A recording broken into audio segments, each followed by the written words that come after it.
লাইলাতুল কদর, এই কদরের রাতটা হচ্ছে এমন রাত যেটা খায়রুম মিন আলফি শাহর, হাজার মাসের চেয়েও সেরা। 1000 মাস লাগাতার ইবাদত করলে যে সওয়াব, কদরের রাতে ইবাদত করলে এর সমান সওয়াব হবে নাকি? সমান হবে না। আল্লাহ তাআলা বলেছেন খায়রুম মিন আলফি শাহর, না এর চেয়েও শ্রেষ্ঠ, এর চাইতেও বেশি। 1000 মাসে অর্থাৎ 1000 মাসে হয় 83 বছর 4 মাস। তো কদরের রাতে যদি আমরা ইবাদত করি তাহলে 83 বছর 4 মাস ইবাদত করলে যে সওয়াব, সে সওয়াব আল্লাহ তাআলা আমাদের আমলনামায় নসিব করবেন। তো আমরা যেন এই কদরের রহমত বরকত থেকে যেন আমরা বঞ্চিত না হই। তো রাসূল সাল্লাল্লাহু আলাইহি ওয়াসাল্লামকে সান্ত্বনা দেওয়ার জন্য যে হে নবী আপনি চিন্তিত হবেন না, বনি ইসরাইলের অনেক লোক 1000 বছর হায়াত পেয়েছে, শত শত বছর ইবাদত করেছে, জিহাদ করেছে, তারা হায়াত পেয়েছে বেশি কিন্তু তারা কদর পায়নি। আর আপনার উম্মতকে আমি হায়াত দিয়েছি কম কিন্তু তাদেরকে কদর দিয়েছি। সুবহানাল্লাহ বিহামদি, লাইলাতুল কদর দিয়েছি, যে কদরের রাত 1000 মাসের চেয়েও সেরা। তো এই কদরের রাতকে আবার লাইলাতুল মুবারাকাও বলা হয়েছে। ইন্না আনজালনাহু ফি লাইলাতিন মুবারাকা, এটা বরকতময় রাত। ফিহা ইউফরাকু কুল্লু আমরিন হাকিম, সব বিজ্ঞচিত প্রাজ্ঞচিত বিষয়ের ফয়সালা হয়। এটা বেসিক্যালি একটা বাজেট রাত বলা যায়। এই রাতে আগামী 1 বছরে আমাদের কি ঘটবে না ঘটবে আল্লাহ তাআলা এটার বাজেট করেন, এটাকে রিভাইজ করেন। সো এই রাতটা অনেক গুরুত্বপূর্ণ। তো এই কদরের রাত এটা কবে? এটা স্পেসিফিক ছিল, মানে সুনির্দিষ্ট ছিল। রাসূল সাল্লাল্লাহু আলাইহি ওয়াসাল্লাম আমাদেরকে জানাতে চেয়েছিলেন কবে, কিন্তু রাসূল সাল্লাল্লাহু আলাইহি ওয়াসাল্লাম জানাতে পারেননি। সহিহ বুখারীতে এসেছে যে রাসূল সাল্লাল্লাহু আলাইহি ওয়াসাল্লাম খারাজান নবী সাল্লাল্লাহু আলাইহি ওয়াসাল্লাম লিয়ুখবিরানা বিলাইলাতিল কদর। উবাদা ইবনে সামিত রাদিয়াল্লাহু তাআলা আনহু বলেন রাসূল সাল্লাল্লাহু আলাইহি ওয়াসাল্লাম আমাদেরকে জানাতে বের হয়েছিলেন যে কবে কদরের রাতটা। ফাতালাহা রাজুলান মিনাল মুসলিমিন, হঠাৎ মুসলমানদের মধ্য থেকে 2 জন ঝগড়া লাগলো, তর্ক লাগলো। আর রাসূল সাল্লাল্লাহু আলাইহি ওয়াসাল্লাম হঠাৎ করে ওই ঝগড়ার দিকে খেয়াল করলেন, ওই দিকে খেয়াল করে ওই তারিখটার কথা তিনি ভুলে গেলেন। ফারুফিআ, রাসূল সাল্লাল্লাহু আলাইহি ওয়াসাল্লাম বললেন আমার হৃদয় থেকে, অন্তঃকরণ থেকে এটাকে উঠিয়ে নেওয়া হবে। এখন আমি মনেই করতে পারছি না এটা কি 23 না 25 না 27 না 29, আমি মনে করতে পারছি না। এজন্য রাসূল সাল্লাল্লাহু আলাইহি ওয়াসাল্লাম বলেছেন যে তবে আমি এতটুকু মনে করতে পারছি, ফালতামিসুহা ফিল আশরিল আওয়াখিরি ফিল ফিত্রি, রমাদানের শেষ দশকের বেজর রাত্রিগুলোতে তোমরা কদর তালাশ করো। বেজর রাতে যদি তোমরা কদর তালাশ করো তাহলে এই কদর সুনিশ্চিতভাবে তোমরা পাবে। তো এই জন্য স্কলাররা সবসময় বলেন যে লাস্ট 10 days অফ রমাদান খুব গুরুত্বপূর্ণ, সবচেয়ে the cream time of Ramadan. I repeat, এটা রমাদানের একেবারে মাহেন্দ্রক্ষণ। এই 10 দিনের যে কোনো 10 রাতের যে কোনো রাত কদর হয়ে যেতে পারে, বিশেষ করে অড নাইটস গুলো 21, 23, 25, 27 এবং 29, যে কোনো দিন হয়ে যেতে পারে কদর। সো বুদ্ধিমানের কাজ হচ্ছে আমরা যেন রমাদানের শেষ 10 রাতে লাগাতার একইভাবে একই স্পিডে আমরা যেন ইবাদত করি। কোন রাতে বেশি করলাম, হয়তো 27-এর রাতে আমি খুব ভাব গাম্ভীর্য নিয়ে খুব আবেগ নিয়ে ইবাদত করলাম, কিন্তু হয়ে যেতে পারে যে এবছর কদর ছিল 25-এর রাত, হতে পারে না? পারে। তো আমরা তো মিস করে ফেললাম। তো আমরা যেন মিস না করি। বুদ্ধিমানের কাজ হবে সমানতালে ইবাদত করা। এবং এটা এত গুরুত্বপূর্ণ, রাসূল সাল্লাল্লাহু আলাইহি ওয়াসাল্লাম এত এমফাসাইজ করে কোন রাতের কথা বলেনি। আরবি মাস অনুযায়ী 354টা রাতের মধ্যে সবচাইতে শ্রেষ্ঠ রাত, সবচাইতে শ্রেষ্ঠ রাত সূর্য ডোবার পর থেকে হাত্তা মাতলাইল ফাজর, ফজরের সূচনা লগ্ন পর্যন্ত শান্তিময় এ রাত, বরকতের এ রাত। রাসূল সাল্লাল্লাহু আলাইহি ওয়াসাল্লাম বলেছেন মান হুরিমা খায়রাহা ফাকাদ হুরিম, যে কদরের বরকত থেকে খায়ের থেকে বঞ্চিত হলো সে আসলেই বঞ্চিত। হি ইজ দ্য লুজার, সে হতভাগা, সে পোড়া কপাল, সে বঞ্চিত। মান হুরিমা খায়রাহা ফাকাদ হুরিম, যে কদর পেল না সে হতভাগা। এখন আমরা কি হতভাগা হতে চাই? আমরা তো শুরুতে অনেক হোপফুল ছিলাম, এত এত ব্লেসিংস, এত এত বরকত রহমতের ফলগুধারায় আমরা প্লাবিত হচ্ছি রমাদানে। তা আমরা তো হতভাগা হতে চাই না। তা আমরা যেন এই শেষ 10 দিন এক তালে আন্তরিকতার সাথে ঈমান ও ইহতিসাবা আমরা যেন ইবাদত করি। সম্মানিত ভাই এবং বোনেরা, তাহলে আমরা সৌভাগ্যশীলদের অন্তর্ভুক্ত হতে চাই, হতভাগা হতে চাই না। আমরা এবার একটু শুনবো যে রাসূলুল্লাহ সাল্লাল্লাহু আলাইহি ওয়াসাল্লাম কদরের রাতগুলোতে কি কি ইবাদত করতেন। আমি খুঁজে 5টা আমলের কথা পেয়েছি বিশেষভাবে, কমন যে আমলগুলো সেগুলো তো ছিলই, বিশেষভাবে 5টা কাজ রাসূল সাল্লাল্লাহু আলাইহি ওয়াসাল্লাম এই কদরের রাতে করতেন। 1 নম্বর কাজ হচ্ছে তিনি সারা রাত জেগে ইবাদত করতেন এবং পরিবারের লোকদেরকে ঘুমোতে দিতেন না, উঠিয়ে দিতেন। বছরের অন্য কোনো সময়ে সারা রাত জেগে ইবাদত করার কোনো নজির রাসূল সাল্লাল্লাহু আলাইহি ওয়াসাল্লামের জীবনে ছিল না। সব রাতে ঘুমাতেন। আমি জোহর বারুতে একটা কনভেনশনে the daily routine of prophet সাল্লাল্লাহু আলাইহি ওয়াসাল্লাম একটা আলোচনা করেছিলাম, যেখানে রাসূল সাল্লাল্লাহু আলাইহি ওয়াসাল্লামের দৈনন্দিন জীবনের রুটিন আলোচনা করেছিলাম। সেখানে আমরা বলেছি যে রাসূল সাল্লাল্লাহু আলাইহি ওয়াসাল্লামের দৈনন্দিন অভ্যাস ছিল তিনি এশার পরেই তাড়াতাড়ি ঘুমিয়ে পড়তেন আর মিড নাইটে উঠতেন।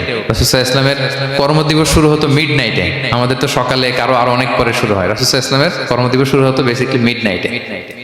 এশার পরে কথাবার্তা না বলে আগে ঘুমোতে যেতেন, মিড নাইটে উঠতেন, কিন্তু ঘুমাতেন।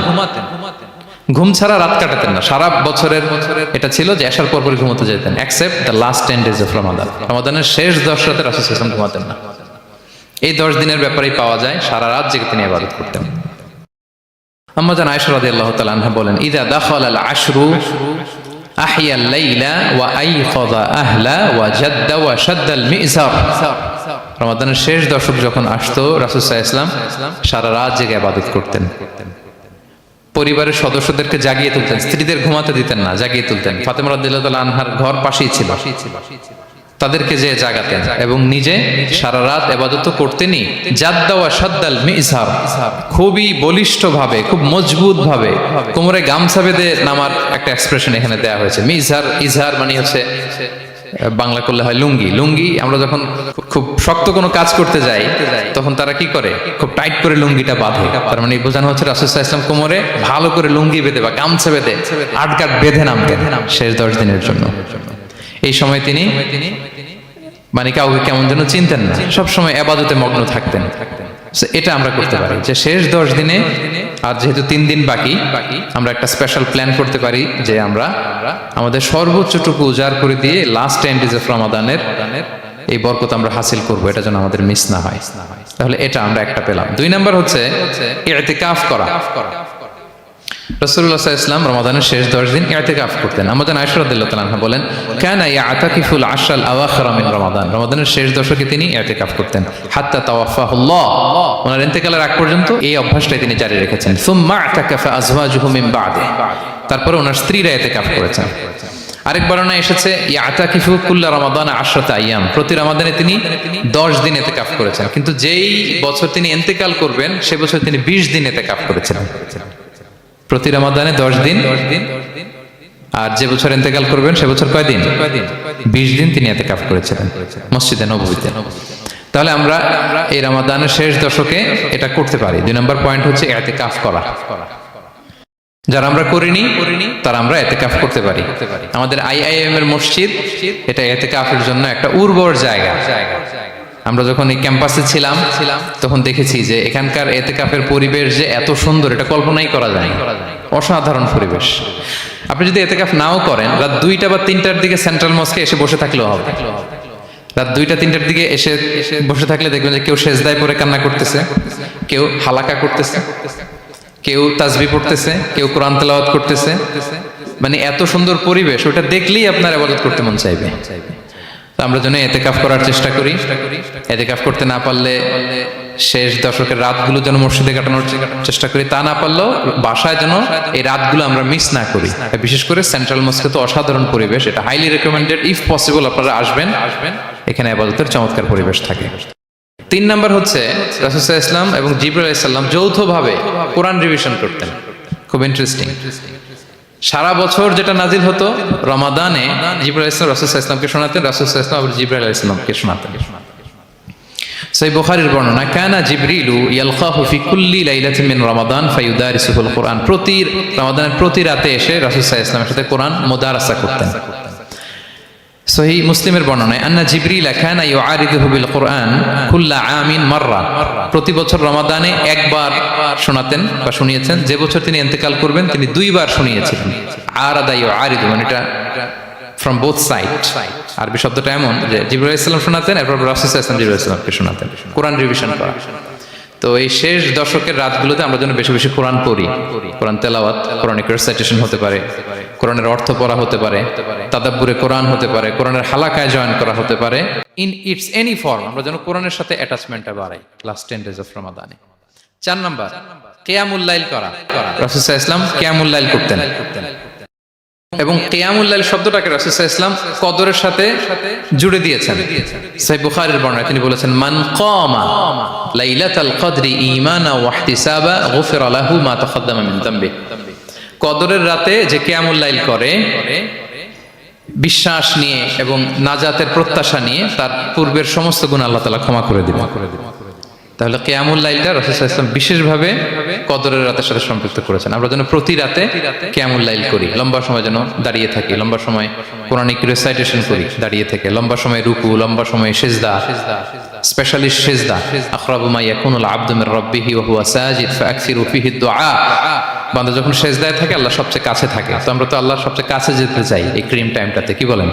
আমরা যেন লম্বা সময় সিজদাতে থাকি। কিন্তু আমাদের অনেকের যেটা হয়, নামাজে তাড়াহুড়ো, অনেকের সব ব্যস্ততা যখন নামাজে দাঁড়ায় এরকম হয়ে যায়। রাসূল সাল্লাল্লাহু আলাইহি ওয়াসাল্লামের সালাত যদি আমরা খেয়াল করি, বিশেষ করে কিয়ামুল লাইলে এত যে সুন্দর ছিল, আম্মাজান আয়েশা রাদিয়াল্লাহু তাআলা আনহাকে জিজ্ঞেস করা হয়েছিল যে, হে আম্মাজান, রাসূল সাল্লাল্লাহু আলাইহি ওয়াসাল্লামের কিয়ামুল লাইল কেমন ছিল, কিভাবে কিয়ামুল লাইল করতেন? আম্মাজান আয়েশা দেখেন ওনার এক্সপ্রেশনটা কত সুন্দর। তিনি বলেছেন, ফালা তাসআল আন হুসনিহিন্না ওয়া তুলিহিন্না। রাসূল সাল্লাল্লাহু আলাইহি ওয়াসাল্লামের কিয়াম যে কত সুন্দর ছিল, কত লম্বা ছিল, আমায় জিজ্ঞেস করো না, আমি বলতে পারবো না।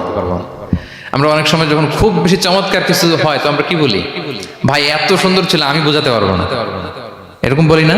যে এত অসাধারণ, আমি বলে বোঝাতে পারবো না। বাংলাতেও কিন্তু আমরা বলি এত চমৎকার, বলে বোঝাতে পারবো না, শব্দের বুননে, ভাষার বুননে আমি ফুটিয়ে তুলতে পারবো না। তো আম্মাজান আয়েশা এটাই বলেছিলেন, ফালা তাসআল আন হুসনিহিন্না ওয়া তুলিহিন্না। রাসূল সাল্লাল্লাহু আলাইহি ওয়াসাল্লামের রাতের নামাজ কিয়ামুল লাইল যে কত সুন্দর ছিল, কত দীর্ঘ ছিল, লম্বা ছিল, আমায় জিজ্ঞেস করো না, আমি বলে বোঝাতে পারবো না। সুবহানাল্লাহি ওয়া বিহামদি। আমরা যেন লম্বা সময় কিয়ামুল লাইল করি। আমাদের আয়েশা রাদিয়াল্লাহু তাআলা আনহা আরো বলেন, কানা ইয়াকুমু মিনাল লাইলি হাত্তা তাতাফাত্তারা কদামা। এত দীর্ঘ সময় দাঁড়িয়ে থাকতেন, থাকতে থাকতে ওনার পা ফুলে যেত, পা দুটো ফুলে যেত। আপনিও দীর্ঘ সময় দাঁড়িয়ে দেখেন যে পায়ে ঝিম ধরে যাবে, পা ফুলে যাবে, এটা করতেন রাসূল সাল্লাল্লাহু আলাইহি ওয়াসাল্লাম। তো আমাদের আয়েশা বলেন, ইয়া রাসূলুল্লাহ লিমা তাসনাউ হাযা ওয়া ক্বাদ গুফিরা লাকা মা তাকাদ্দামা মিন যামবিকা মা তাআখার। আপনি এত কষ্ট কেন সহ্য করেন নিজের দেহের উপরে? আপনার তো আগের পরের সব গুনাহ মাফ। আদতে তো রাসূল সাল্লাল্লাহু আলাইহি ওয়াসাল্লামের গুনাহই নেই, তিনি নিষ্পাপ। এত কষ্ট কেন করেন? আপনার আগের পরের সবই তো মাফ করে দেয়া হয়েছে, কেন করেন? রাসূল সাল্লাল্লাহু আলাইহি ওয়াসাল্লাম উত্তর করেছেন, আফালা উহিব্বু আন আকুনা আবদান শাকুরা। আয়েশা, আমি কি শুকরগুজার বান্দা হতে পছন্দ করব না? আল্লাহ তাআলা আমাকে তার রহম এবং করমে সব মাফ করে দিয়েছেন, কিন্তু আমি কি শুকরগুজার হব না? আমি কি আমার রোলটা প্লে করব না? আমি কি নিজেকে সঁপে দেব না আল্লাহ তাআলার কাছে জায়নামাজে? তো এটা ছিল সংক্ষেপে রাসূল সাল্লাল্লাহু আলাইহি ওয়াসাল্লামের কিয়ামুল লাইলের ধরন। এইভাবে তিনি দীর্ঘ সময় কিয়ামুল লাইল করতেন। আমরা যেন এটা করি। সেন্ট্রাল মস্কে কিয়ামুল লাইল এবছরও নিশ্চয়ই হচ্ছে, আমরা যেন অংশগ্রহণ করি। 5 নম্বরে রাসূল সাল্লাল্লাহু আলাইহি ওয়াসাল্লাম দোয়া করতেন। এই কদরের রাতগুলোতে খুব বেশি বেশি দোয়া করতেন। দোয়া নিয়ে আমরা একটা জুমার খুতবা দিয়েছিলাম, সেখানে আমরা বলেছিলাম যে দোয়া হতে হবে খুব আন্তরিক দোয়া, রোবোটিক দোয়া যেন না হয়। আপনার আবেগ, ভালোবাসা, মনের মাধুরী মিশিয়ে, চোখের পানি মিশিয়ে, অশ্রু সিক্ত করে এই দোয়াটা করতে হবে, তাহলে সেই দোয়া আল্লাহর কাছে কবুল হবে। আমরা যেন আমাদের ভাব, আবেগ সব ঢেলে দিতে পারি আমাদের দোয়াতে, আমাদের সিজদায়, আমাদের কিয়ামুল লাইলে। এবং যে কোনো ভাষায় কোরআনিক দোয়াগুলো রেকমেন্ডেড, হাদিসের মাসুরগুলো রেকমেন্ডেড। তাছাড়া আপনার নিজের ভাষায় আপনার কি চাওয়া, আপনার কি আকাঙ্ক্ষা, আপনার মনের কষ্ট, যাতনা সবকিছু আপনি আল্লাহ তাআলার কাছে পেশ করুন। এবং আম্মাজান আয়েশা জিজ্ঞেস করেছিলেন, ইয়া রাসূলুল্লাহ, আমি যদি কদর পেয়ে যাই আমি কি বলবো এ রাতে? মা আদউ, কি দোয়া করব? রাসূল সাল্লাল্লাহু আলাইহি ওয়াসাল্লাম বললেন, তাকুলিন, আয়েশা তুমি বলবে, আল্লাহুম্মা ইন্নাকা আফুউন তুহিব্বুল আফওয়া ফাআফু আন্নি।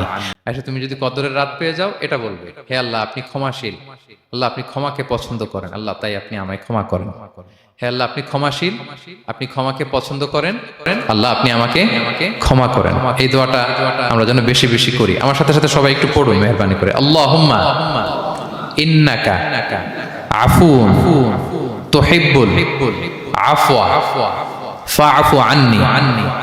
আল্লাহুম্মা ইন্নাকা আফুউন তুহিব্বুল আফওয়া ফাআফু আন্নি। হে আল্লাহ আপনি ক্ষমাশীল, আপনি ক্ষমা করাকে পছন্দ করেন, আল্লাহ আমাকে ক্ষমা করেন। আমরা আমাদের নিজেদের ভাষায় অনেক দোয়া করতে পারবো, কিন্তু রাসূল সাল্লাল্লাহু আলাইহি ওয়াসাল্লামের শেখানো দোয়াগুলো এটা হচ্ছে মানে very precise in wording but comprehensive in meaning. এটার অর্থ, এটার আবেদন এটা অনেক বেশি। আমি অনেক 10টা 20টা বাক্য বলে এত সুন্দর কথা মিলাতে পারবো না। রাসূল সাল্লাল্লাহু আলাইহি ওয়াসাল্লাম যেটা শিখিয়ে দিয়েছেন, আগে আল্লাহর প্রশংসা করলাম, আল্লাহ আপনি ক্ষমাশীল, আবারও প্রশংসা, আল্লাহ আপনি তো ক্ষমা করাকে পছন্দ করেন, যেটা আপনি পছন্দ করেন না ওইটা তো চাচ্ছি না, যেটা আপনার পছন্দ, যেটা আপনি করতে ভালোবাসেন, গাফিরিজ যামবি ওয়া কাবিলিত তাওব, আপনি ক্ষমা করাকে পছন্দ করেন, তওবা কবুলকে আপনি পছন্দ করেন, তো সেটাই তো চাচ্ছি আপনার কাছে, আপনি আমার তওবা কবুল করুন, আল্লাহ আপনি আমাকে ক্ষমা করুন। সো এই দোয়াটা প্রত্যেক রাতে যেন আমরা বেশি বেশি করি সম্মানিত সুধী। এবং এই যে রিমাইন্ডার গুলো শুনলাম, এটা রমাদানের পরেও যেন আমরা অব্যাহত রাখি। আমরা নাম দিয়েছি যে gear up for a great Ramadan. আমাদের ইবাদতের যে ধারাবাহিকতা, এই গতিটাকে আরেকটু গিয়ার আপ করা, আরেকটু পুশ করা, নিজেকে আরেকটু এক্সট্রা ড্রাইভ দেওয়া। এই শেষ মুহূর্তে মাত্র 13টি দিন আমাদের হাতে আছে, আমরা যেন আরেকটু ইফোর্ট দেই, আমরা যেন আরেকটু ড্রাইভ দেই, যাতে করে আমরা আল্লাহ তাআলার আরো নিকটবর্তী হতে পারি। এবং এই রমাদানে আমরা যা শিখলাম, যেটা করলাম, এটার ইম্প্যাক্ট যেন রমাদানের পরেও আমাদের মধ্যে থাকে। আমাদের অনেকের এটা হয় যে রমাদানে আবেগে অনেক আলোচনা শুনে, ক্ষমার মাস এটা জেনে এত ইবাদত, রমাদান নাই ইবাদত নাই, এরকম হয়ে যায়। এটা যেন না হয়, বরং এটার একটা পরশ যেন আমাদের হোল দ্য ইয়ার লং থাকে। আরব শায়েখরা বলেন যে কুন রব্বানি লা তাকুন রমাদানি, রব্বানি হও, রমাদানি হও না। মানে রমাদান আসছে, তুমি রমাদান কেন্দ্রিক ইবাদত নিয়ে অনেক উচ্ছ্বাস, কিন্তু রমাদান শেষ, ইবাদত শেষ, এমনটা যেন না হয়। রমাদানের পরেও সে মেহেরবান আল্লাহ তাআলা কিন্তু আমাদের জন্য আছেন। তিনি প্রতি রাতে শেষ রাতে নেমে আসেন, এসে ডাকতে থাকেন, কার ক্ষমা লাগবে ক্ষমা চাও, ক্ষমা করব, কে বিপদে পড়েছো বলো, আমি উদ্ধার করব। তো তিনি আরশের উপর থেকে প্রথম আসমানে নেমে আসলেন দেওয়ার জন্য, আমি ঘুম থেকে জাগতে পারলাম না, নেয়ার জন্য। এটা হইলো প্রাইম মিনিস্টার আনোয়ার ইব্রাহিম আমাকে একটা অ্যাওয়ার্ড দিবে, লেটস সে হোটেল ইন্টারকন্টিনেন্টাল, উনি এসে বসে আছে, বাট আমি যেতে পারি নাই। এটা তো এটা হয় না। আল্লাহ তাআলা প্রতি রাতে শেষ রাতে এসে বলেন কার কি লাগবে দাও, তিনি নেমে আসেন বা বিশেষ মনোনিবেশ করেন প্রথম আসমানে এসে। কিন্তু আমরা যে নিব সেই সময়টুকু আমাদের হয় না। আমরা এতটা গাফেল যেন না হই, আমরা যেন একটু পুশ করি। বড় কিছু পেতে হলে নিজেকে পুশ করতে হয়, এক্সট্রা একটা ড্রাইভ দিতে হয়। সম্মানিত শুধু 17টা দিন কি করলাম একটু রিভাইজ করি, যোগ বিয়োগ করি নিজের সাথে নিজে, যে প্ল্যানটা নিয়ে রমাদান শুরু করলাম ওইরকম কিয়ামুল লাইল করতে পারলাম কিনা, ওইরকম চ্যারিটি করতে পারলাম কিনা, রেসাইটেশন করতে পারলাম কিনা, একটু যেন নিজের সাথে নিজে বোঝাপড়া করি, একটু যেন রিভাইজ করি এবং নিজেকে যেন একটু পুশ করি। সম্মানিত শুধু এই ছিল সংক্ষিপ্ত আলোচনা। আমি 30 সেকেন্ডসে পুরো আলোচনাটা আবার একটু যারা পরে এসেছেন একটু রিভাইজ করে নেই। আমি শুরুতে এভাবে শুরু করেছিলাম যে রমাদান এটা হচ্ছে it's a month of hope, এটা আশা জাগা নিয়ে একটা মাস। এই মাসের যে রহমত বরকতের যত যত হাদিস কোরআনের আয়াতগুলো আমরা বলেছি, এগুলো শুনলে আমাদের মধ্যে একটা আশা জাগে, আশাবাদী হয়ে ওঠে যে আমার এই মাস আমার মুক্তির মাস, আমি মুক্তি পাবো।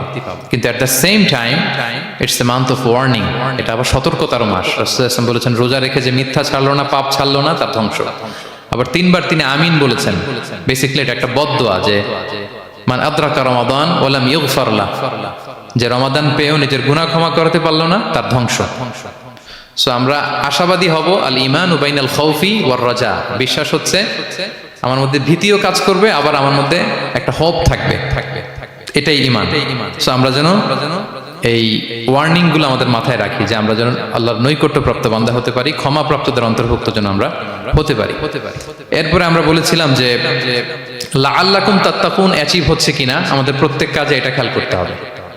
আমাদের সম্মানিত ইউসুফ স্যার খুব সুন্দর করে এটা বলেছেন যে আল্লাহর সচেতনতা, আল্লাহর ভয়, to build up the sense that Allah is watching me, এই সেন্সটা আমার সব কাজের মধ্যে থাকতে হবে। যদি লাআল্লাকুম তাত্তাকুন অ্যাচিভ হয়, সাকসেসফুল, একটা সাকসেসফুল প্রোডাক্টিভ রমাদান আমরা কাটাচ্ছি। আর যদি লাআল্লাকুম তাত্তাকুনের সমস্যা, তার মানে we have to revise hour schedule, যাতে করে আল্লাহর এই সচেতনতা আমরা বিল্ড আপ করতে পারি। এরপর আমরা বলেছি যে আমরা সংযমটা যাতে এনশিওর করি, রমাদানের যে সংযম, নিজের প্রবৃত্তির উপর আমরা বিজয় লাভ করি। সারা বছর প্রবৃত্তি জিতে, রমাদানে আমরা জিতি। এরপর আমরা চ্যারিটির কথা বলেছি, রাসূল সাল্লাল্লাহু আলাইহি ওয়াসাল্লাম খুব জেনারাস হয়ে যেতেন রমাদানে, আমরা যেন আমাদের দানের হাতকে আরো প্রশস্ত করি। এবং রমাদানে আমাদের কমিউনাল স্পিরিট চলে আসে, আমাদের বেসিক্যালি একটা সেলফ ট্রান্সফরমেশন হয়, অনেক বদ অভ্যাস আমরা রমাদানে ত্যাগ করি, বাকি মাসেও যেন এটা আমরা কন্টিনিউ করি।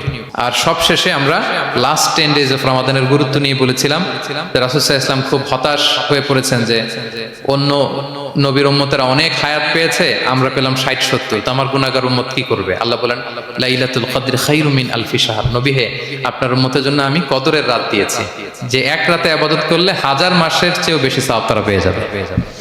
সো এই কদরের রাত যেন আমরা মিস না করি। কোনটা কদরের রাত? আমরা বলেছিলাম শেষ 10 দিন সমান তালে ইবাদত করব। বিশেষ করে আমরা গুরুত্ব দিব অড নাইটস গুলোতে, 21, 23, 25, 27, 29 আমরা গুরুত্ব দিব। এবং রাসূল সাল্লাল্লাহু আলাইহি ওয়াসাল্লাম বলেছেন, মান হুরিমা খাইরাহা ফাকাদ হুরিম, যে কদরের বরকত মিস করলো সে বঞ্চিত, সে হতভাগা, হি ইজ দ্য লুজার। আমরা যেন লুজার না হই, আমরা যেন গেইনার হই এই বরকতের মাসে। এবং সবশেষে আমি বলেছিলাম রাসূল সাল্লাল্লাহু আলাইহি ওয়াসাল্লাম স্পেশালি 5টা আমল করতেন, সারা রাত জাগতেন, ফ্যামিলি মেম্বারসদের জাগিয়ে তুলতেন, উৎসাহিত করতেন এবং কোমরে গামছা বেঁধে নামতেন। এরকম ইবাদতের স্পৃহা অন্য কখনো রাসূল সাল্লাল্লাহু আলাইহি ওয়াসাল্লামের মধ্যে দেখা যেত না, যেমনটা শেষ দশকে তিনি করতেন। ইতিকাফ করতেন তিনি। আর ইতিকাফ করলে কদর মিস হওয়ার সম্ভাবনা নেই। এটা 21-এ হোক, 25-এ হোক, 23-এ হোক, আমি তো মসজিদে, আমি তো কিয়ামুল লাইলে অংশগ্রহণ করতেছি, আমি তেলাওয়াত করতেছি, আমি প্রতিদিনই দোয়া করতেছি, মিস হওয়ার কোনো সম্ভাবনা নেই। আমরা যেন ইতিকাফের চেষ্টা করি, অথবা পার্ট টাইম ইতিকাফ যেন অন্তত করি, 5 দিন 3 দিন, অথবা রাতের সময়গুলো মসজিদে যেন আমরা কাটাই। 3 নাম্বার বলেছিলাম রাসূল সাল্লাল্লাহু আলাইহি ওয়াসাল্লাম, জিবরাইল আলাইহিস সালাম কোরআন রিভিশন করতেন। আমরা যেন কোরআন রিভাইজ করি, রেসাইটেশন করি বেশি মাত্রায় শেষের 10 দিন। কিয়ামুল লাইল, ফালা তাসআল আন হুসনিহিন্না ওয়া তুলিহিন্না, কত সুন্দর কিয়ামুল লাইল ছিল বলে বোঝানো যাবে না। তো আমরা যেন এরকম দীর্ঘ সময় কিয়ামুল লাইল করি। আর সবশেষে বলেছিলাম দোয়া করা। দোয়া করা হচ্ছে দোয়া মুমিনের হাতিয়ার। দোয়া মানুষের জীবন চেঞ্জ করে দিতে পারে। চাওয়ার মতো চাইলে আল্লাহ ফেরান না, আল্লাহ তো দেওয়ার জন্যই বসে আছেন। আমরা যেন কায়মুন বাক্যে আল্লাহ তাআলার কাছে চাই, অশ্রুসিক্ত নয়নে যেন আমরা চাই। অনুতপ্ত বান্দার চোখের পানির ফোঁটা আল্লাহর কাছে খুব প্রিয়। 2 ফোঁটা আল্লাহর কাছে সবচেয়ে প্রিয়, জেহাদের ময়দানে মুজাহিদের রক্তের ফোঁটা আর অনুতপ্ত বান্দার চোখের পানির ফোঁটা। বান্দা অনুতপ্ত হয়ে, রিপেন্টেন্ট হয়ে চোখের পানি ছেড়ে যখন কাঁদে আর দোয়া করে, ওই চোখের পানি চোখ বেয়ে, নাকের ডগাবে মাটিতে পড়ার আগেই আল্লাহ তার সব গুনাহ মাফ করে দেয়। আমরা যেন সেই অনুতপ্ত বান্দাদের কাতারে শামিল হতে পারি। রাসূল সাল্লাল্লাহু আলাইহি ওয়াসাল্লাম যেভাবে কিয়ামুল লাইল করতে আমাদেরকে উৎসাহিত করেছেন, আমরা যেন সেভাবে কিয়ামুল লাইল করতে পারি। আমাদের প্রতিটি কাজের মধ্য দিয়ে লাআল্লাকুম তাত্তাকুনের যে অ্যাচিভমেন্ট, সেটা যেন আমাদের হাসিল হয়। এবং এই রমাদানকে যেন আমরা আমাদের জীবনের সর্বশেষ রমাদান মনে করি। আমাদের চিফ ইমাম অফ সেন্ট্রাল মস্ক, ইমাম রমাদান সুবকি, নামাজের আগে একটা সুন্দর কথা বলেন যে পারফর্ম দিস সালাহ as if this is your last and final prayer. এমন ভাবে নামাজে দাঁড়াও মনে করো এটাই হতে পারে জীবনের শেষ নামাজ। রাসূল সাল্লাল্লাহু আলাইহি ওয়াসাল্লাম এটাই বলেছেন। সো আমরা বিগত বছরগুলোতে আমাদের অনেক প্রিয়জনদের হারিয়েছি এই কোভিড এর কারণে। এবছর আল্লাহর মেহেরবানি বাংলাদেশ আইএম কমিউনিটির এই চমৎকার, আমাদের সম্মানিত শিক্ষক মন্ডলীদের প্রচেষ্টা, ছাত্র ভাইদের প্রচেষ্টায় এই চমৎকার জান্নাতি পরিবেশে ইফতারের আগে আমরা একত্রিত হয়েছি। আবারও আগামী বছর আমরা এরকম কোনো গ্যাদারিং এ জয়েন করতে পারবো, কোনো গ্যারান্টি কি আমাদের আছে? নাই। It could be the last Ramadan in our life. So আমরা যেন এটা সবসময় মাথায় রাখি যে হতে পারে আমার this is our last chance, এটাই লাস্ট চান্স। এবং এই অপরচুনিটিগুলো যেন আমরা কাজে লাগাই এবং আল্লাহ তাআলার প্রিয় বান্দাদের অন্তর্ভুক্ত হই। আল্লাহ তাআলা আমাদের সবাইকে এই কথাগুলো বোঝার ও আমল করার তৌফিক দান করুন।